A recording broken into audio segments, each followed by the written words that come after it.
El 20 de noviembre de 2014, en el Palacio de las Dueñas de Sevilla, donde ella había vivido casi toda su vida, donde las paredes de piedra aún guardan retratos de 4 siglos de nobleza española, donde incluso los naranjos del patio interior se consideraban parte del patrimonio de la Casa de Alba. Desde el siglo XVII, un hombre estaba sentado en silencio junto a una cama, sosteniendo la mano de la mujer a quien toda España había llamado una víctima, una anciana que había perdido el juicio, alguien que había traicionado su propio legado. Ella era Cayetana Fitzjames Stuart, 18ª duquesa de Alba, la mujer que ostentaba más títulos nobiliarios que cualquier persona viva en la tierra, más de 40 títulos a lo largo de 9 siglos de historia europea. El libro Guinness de los Records la había reconocido. Los palacios y la colección de arte que heredó, que incluía obras de Velázquez, Goya y Rubens, tenían un valor total que la prensa estimaba en miles de millones de euros. El hombre sentado junto a ella, en ese instante, era Alfonso Díez Caravantes, 24 años más joven, nacido en Salamanca, exfuncionario del Estado. El hombre a quien los 6 hijos de ella habían declarado públicamente que renunciarían a la herencia si ella se casaba con él. El hombre al que la prensa española llamó Casa Fortuna durante los 3 años anteriores a la boda que se celebró en 2011, y también el hombre que seguía allí en esa habitación el día en que ella murió, después de que el testamento ya estaba firmado, después de que la mayor parte del patrimonio había sido repartida entre los hijos años antes. 3 años antes de ese momento, en el patio de este mismo palacio, ante los objetivos de centenares de fotógrafos y con el mundo entero mirando sus pantallas, ella había bailado flamenco con un vestido blanco el día de su propia boda. Los brazos en alto, la falda abierta, la cabeza echada hacia atrás como si se estuviera liberando de algo que la había retenido demasiado tiempo. 85 años. No existe ninguna fotografía en toda su vida pública que haya sido recordada tanto como ese momento. ¿Pero qué estaba celebrando ella? ¿El amor o la liberación? ¿Una victoria o el último desafío a un sistema que había definido su existencia entera desde que tenía 19 años? Y si esta fue la primera vez en 85 años que tomó una decisión completamente suya, ¿qué fue lo que la tuvo retenida durante todos los años anteriores? Para encontrar la respuesta, no podemos empezar en 2008, cuando Alfonso apareció junto a ella ante las cámaras por primera vez. Tenemos que ir mucho más atrás, hasta el momento en que Cayetana de Alba recibió un nombre demasiado grande para llevarlo, y empezó a aprender a vivir dentro de él. Antes de que hubiera nada que llamar escándalo, antes de Alfonso, antes de la boda y del baile, Cayetana de Alba era lo que los españoles llaman una institución. No una persona famosa, una institución. Nacida el 28 de marzo de 1926, heredó el título de Duquesa de Alba de su padre Jacobo Fitzjames Stuart, 17º duque, cuando él murió en 1948. Tenía 19 años. En teoría, era un trámite de sucesión habitual entre la nobleza europea. En la práctica, fue lo que definió el resto de su vida entera, porque la Casa de Alba no era simplemente una familia con mucho dinero. Era una parte de la memoria nacional de España. El linaje Fitzjames Stuart hunde sus raíces en el siglo XVII, cuando un hijo del rey inglés Jacobo II se instaló en la península y fundó una de las casas nobles más influyentes del continente. Los miembros de la Casa de Alba habían sido mariscales, embajadores y protagonistas de decisiones históricas en España desde el siglo XVIII hasta el siglo XX. No era un legado que se midiera en documentos de propiedad, sino en la reacción inmediata que ese nombre seguía provocando en cualquier español de cualquier generación. Cayetana creció en ese entorno, y pronto demostró que no iba a limitarse a ser una heredera obediente. En las décadas de los 50 y los 60, era uno de los rostros más fotografiados de España.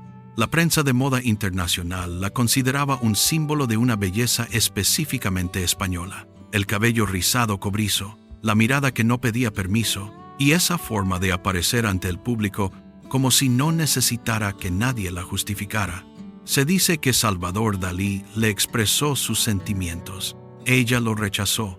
Su primer matrimonio con Luis Martínez de Irujo en 1947 fue descrito por la prensa de la época como la boda más espléndida de la nobleza española del siglo XX. Tuvieron 6 hijos durante más de 20 años. Él murió en 1972, cuando ella tenía 46 años. 6 años después, en 1978, se casó de nuevo, esta vez con Jesús Aguirre, un sacerdote dominico que había abandonado los hábitos, escritor e intelectual respetado en la vida cultural española. Este matrimonio sacudió a los sectores católicos más conservadores, pero también hizo que el público viera a Cayetana de otra manera, como una mujer capaz de anteponer sus propias emociones al juicio social, aunque ese juicio viniera de toda una institución religiosa. Jesús Aguirre murió en 1993.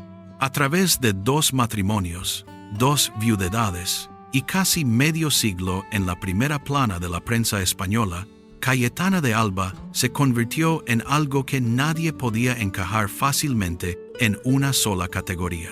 Era aristócrata, pero bailaba en las ferias populares. Atesoraba más títulos que la reina de Inglaterra, pero era querida como un personaje de masas. Era aquello de lo que España se enorgullecía sin saber exactamente cómo tratarlo. Y eso fue exactamente la razón por la que, cuando Alfonso Díez Caravantes apareció a su lado, todo un país supo de inmediato que tenía que tener una opinión al respecto. Cuando Jesús Aguirre murió en marzo de 1993, Cayetana de Alba entró en el período más largo de su vida sin una persona a su lado. Tenía 67 años. Sus 6 hijos ya eran adultos con sus propias vidas, carreras y familias. El Palacio de las Dueñas en Sevilla, donde vivía la mayor parte del tiempo, tiene más de 100 habitaciones. 100 habitaciones son muchas, y enviudar por segunda vez a los 67 es un tipo de vacío que ningún título nobiliario puede llenar.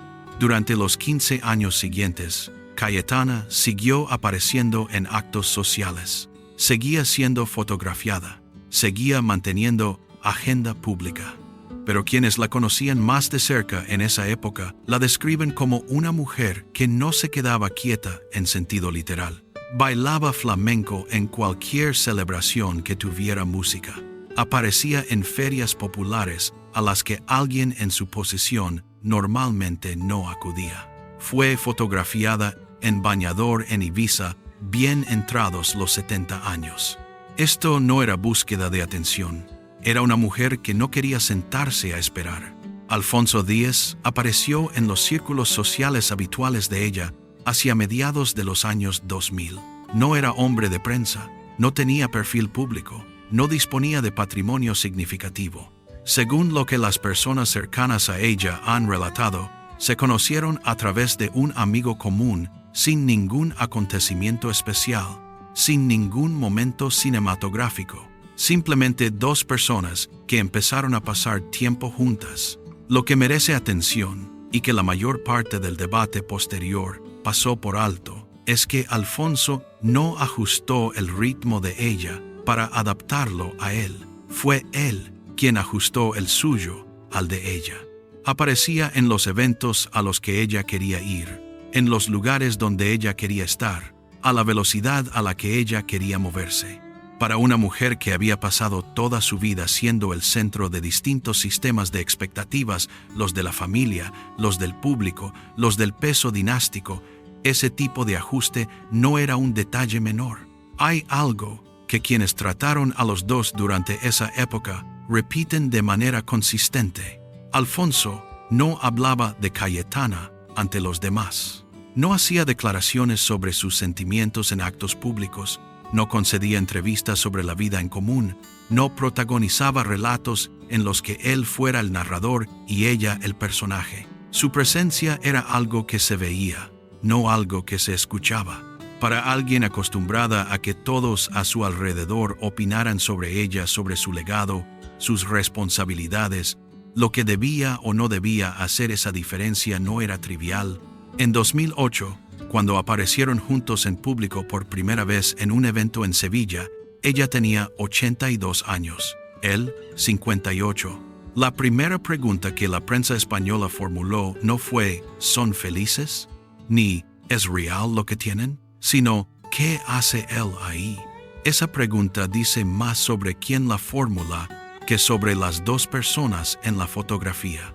Pero también fue desde ese momento que comenzó una batalla no entre Cayetana y Alfonso, sino entre ella y todos los que creían tener derecho a decidir cómo debía vivir los años que le quedaban.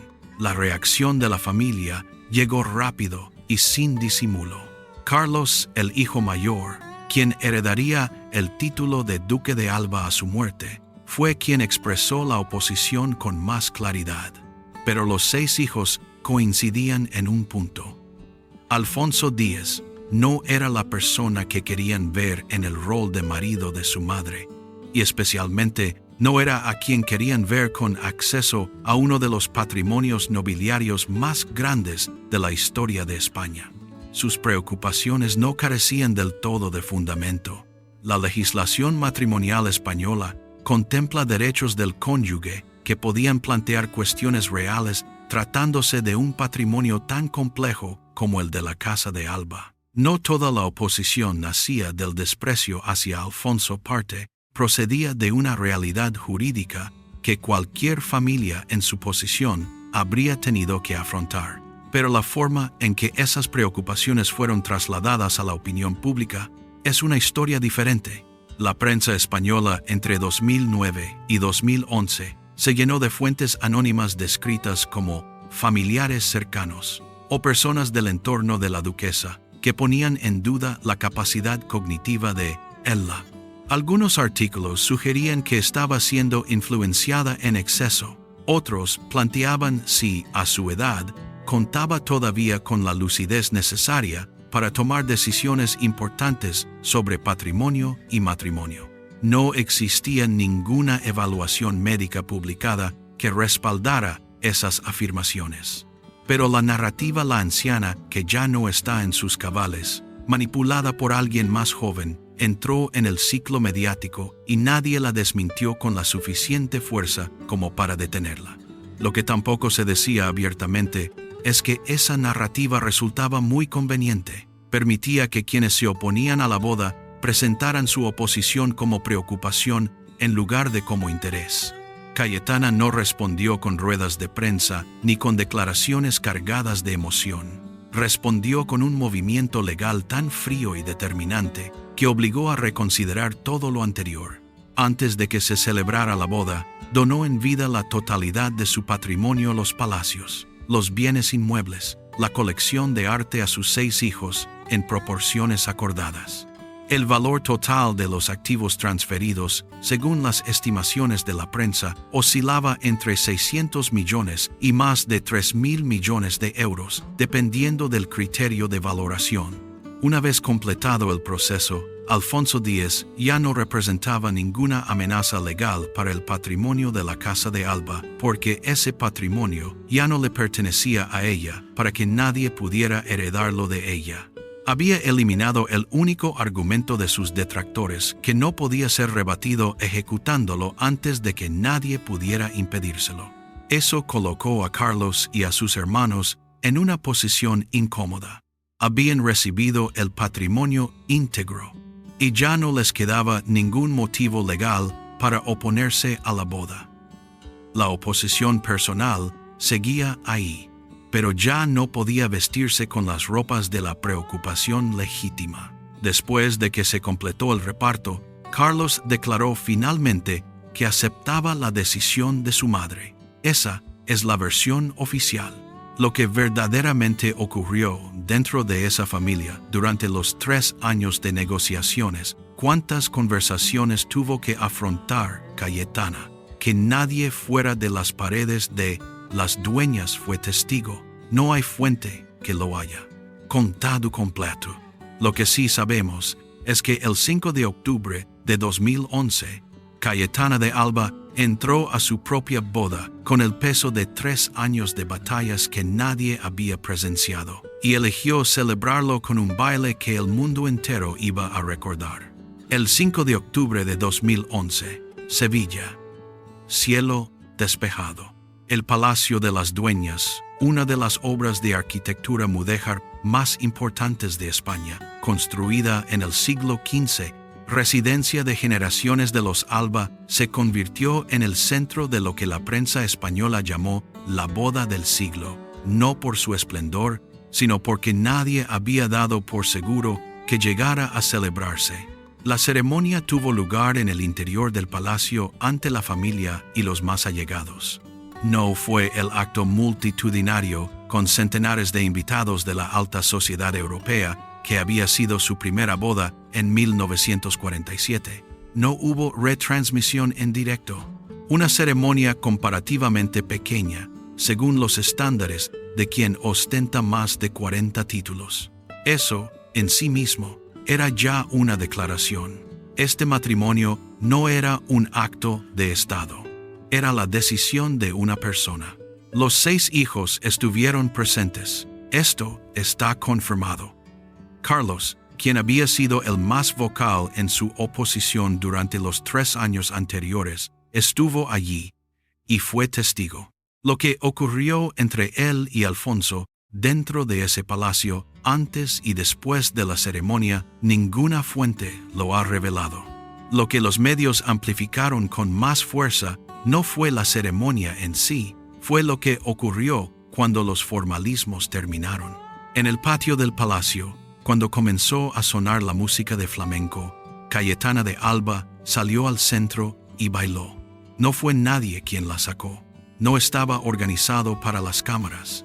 Ella salió y bailó.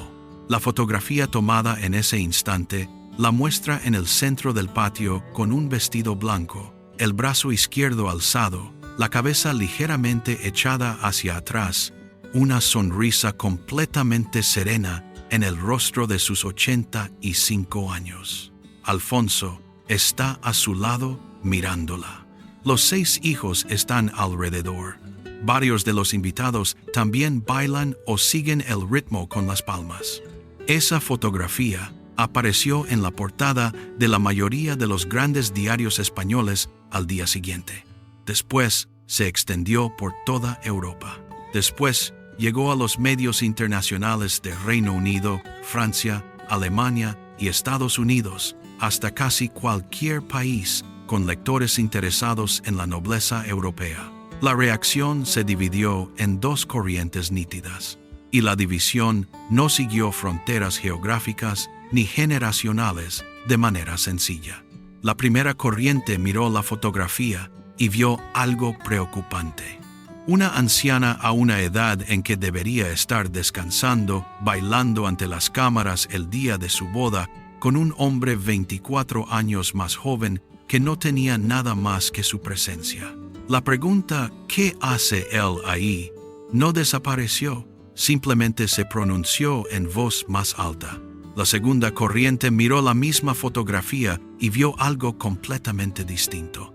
Vio a una mujer que había pasado toda la vida siendo lo que otros necesitaban que fuera legado, símbolo, patrimonio vivo, y que en el día que era suyo bailaba como quería bailar.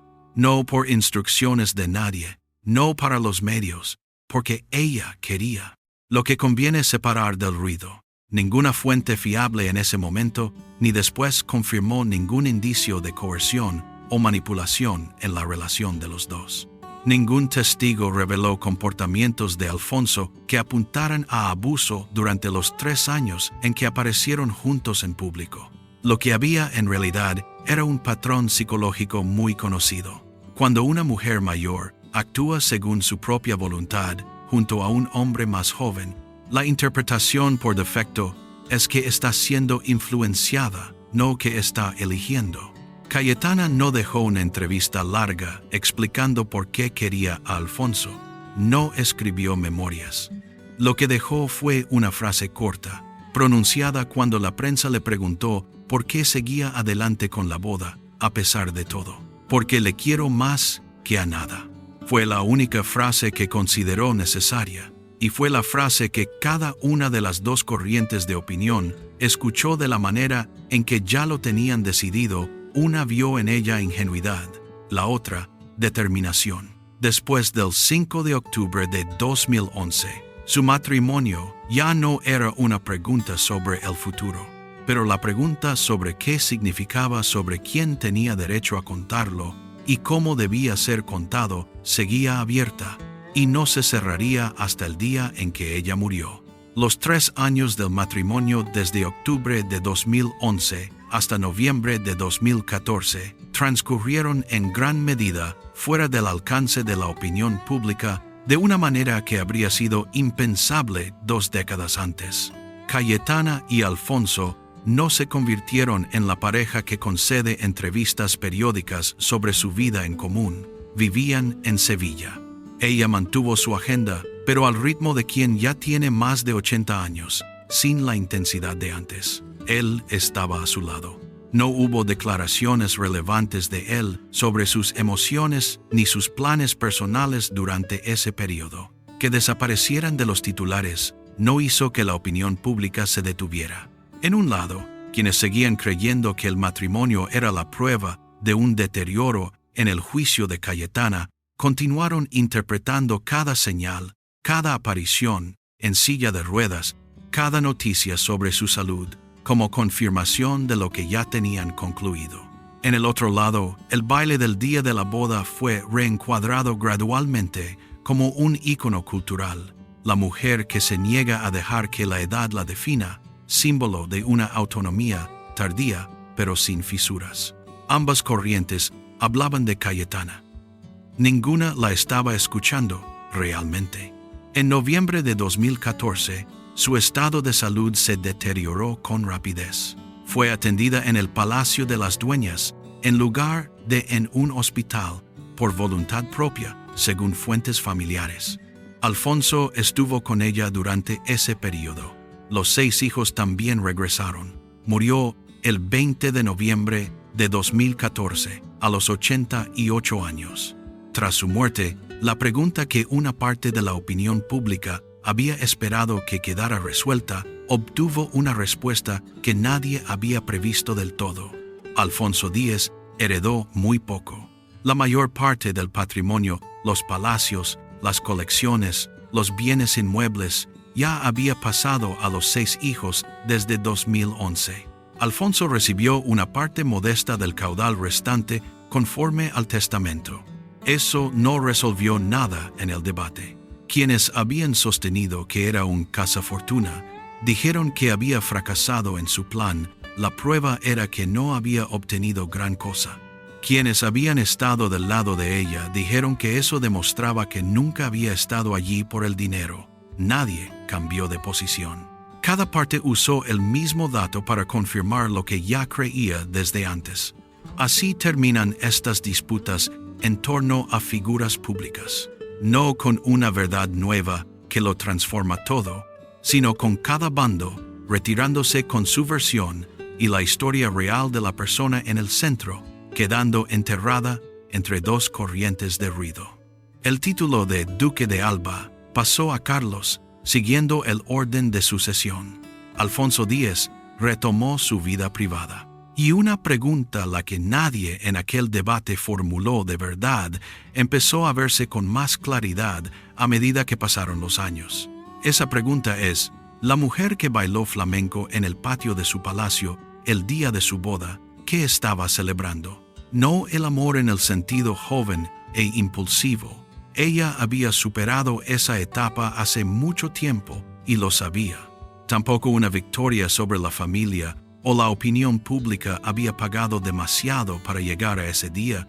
Y la mujer que había vivido 85 años con una mirada que no necesitaba ser justificada, entendía perfectamente que incluso las victorias pueden convertirse en deudas. Lo que estaba celebrando quizás era algo más simple y más pesado que todas esas interpretaciones: el derecho a decidir. Por primera vez, a los 85 años, estaba en el centro de un momento que le pertenecía a ella, no al título, no al patrimonio, no a la casa de Alba, y nadie podía quitarle esa decisión de las manos. Lo que se perdió de verdad en esta historia no fue el patrimonio. El patrimonio se repartió de manera planificada y llegó a quienes debía llegar. Lo que se perdió de verdad fueron los últimos años de su vida, el tiempo que, en lugar de transcurrir en la serenidad de quien ha cumplido con todo, transcurrió dentro del ruido de quienes debatían si ella tenía suficiente lucidez para saber lo que quería. No hay manera de saber cómo la afectó eso en aquellos meses. No dejó memorias escritas, no dejó entrevistas largas, dejó una fotografía bailando flamenco y una frase corta sobre el amor. Cayetana de Alba fue muchas cosas a lo largo de su vida: símbolo nobiliario, madre, viuda 2 veces, figura pública de la España del siglo XX. Pero lo que incluso quienes más la querían no terminaron de dejarla ser ella misma. Y esa no es una tragedia exclusivamente suya. Es la tragedia de cualquier persona que se convierte en símbolo en vida cuando su nombre empieza a pesar más que la persona que lo lleva. Cuando cada decisión personal se convierte en propiedad de la opinión pública, cuando el amor en los últimos años de alguien se transforma en materia de debate durante millones de desayunos sin que nadie le preguntara a ella lo que verdaderamente sentía. El Palacio de las Dueñas sigue en pie en Sevilla, con sus naranjos en el patio interior. Carlos, XIX duque de Alba, se hizo cargo del legado. Alfonso X retomó su vida. Y en algún lugar entre las fotografías que quedan, una mujer de 85 años está en el centro de un patio con la falda abierta y el brazo en alto, y no tiene ningún aspecto de alguien que necesitara que la protegieran de sí misma. Si este video te hizo pensar en algo sobre el amor, sobre la edad, sobre el derecho de cada persona a decidir sobre su propia vida, suscríbete y activa las notificaciones para no perderte las próximas historias. Y cuéntanos en los comentarios, ¿de qué lado de esta historia estás tú?